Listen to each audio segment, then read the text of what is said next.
Հաճախ ասում երևի խորհրդանության 70 տարի ընթացքում դաշնակցության դեմ այդքան գիրք, գրականություն, ֆիլմ, չգիտեմ ինչ չէր պատրաստի, ինչքան սրած ես 7 տարվա իշխանության օրոք։ Այստեղ բայց պետք է հասկանանք սրա պատճառը որն է, այլ էսի շատ խորհրդային ու կարևոր հարց։ Ինչի որտեղ այո, դաշնակցությունը թիմ 1 գաղափարական հակառակորդն է։ Դաշնակցությունը սրանց հակառակ բևեռն է։ Այս անինքնություն, անինքնասեր, անդեմ, պետության կոնցեպտը, որ իրանք փաթեթավորել են իրական Հայաստանի տակ, այո, դա դաշնակցության ասացի խորը գաղափարական տարաձայնության մեջ։ Բայց այդ դաշնակցության անընդհատ փորձում է, երբ որ ինքը ազգային դիրքերից եւ հայ ժողովրդի հավաքական իրավունքների պաշտպանության տեսակետից արմատական կերպով հանդես է գալիս, մեզ փորձում է ներկայացնել ծայրահեղական, արկածախնդիր,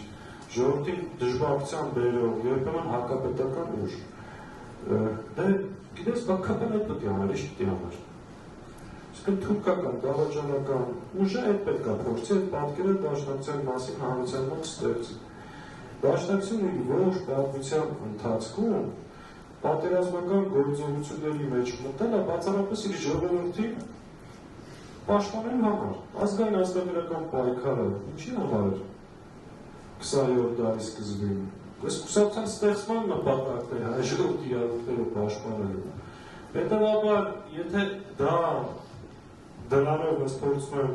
նկարագրել կամ ներկայացնել պատերազմի ուժ, մեր ժողովրդին պետք է անընդհատ խոսենք, որ բացատրենք մենք պատերազմի ուժ չենք։ Մենք պատերազմից մեր ժողովրդին պաշտպանող, իսկ պատերազմի ժամանակ մեր հայրենակիցներին պաշտպանող ուժ է։ Այս հանդիպումը մեր համար շատ առանձնահատուկ հանդիպում է, որովհետև ստեղ ներկա են մեր ուսանողական երիտասարդական միության անդամները եւ մեր համակի ուսանողներն ու երիտասարդները, որոնց հետ վերջին առնվազն 7 տարիների ընթացքում պայքարել ենք, միասին մեծ աշխատանք ենք արել, շատ հպարտորեն կարող եմ ասել, որ մեր ուսանողական երիտասարդական միությունները պայքարի բոլոր տեղերում եղել են առաջին գծում։ Պատերազմի ժամանակ դուք առաջին գծում հայրենիքի սահմաններն եք պաշտպանում, դրանից հետո փողոցում միասին պայքարում ենք այս չարիքի իշխանության դեմ ու ամեն կերպ բոլոր ուղղություններով ներգրաված եք եղել նաև մեր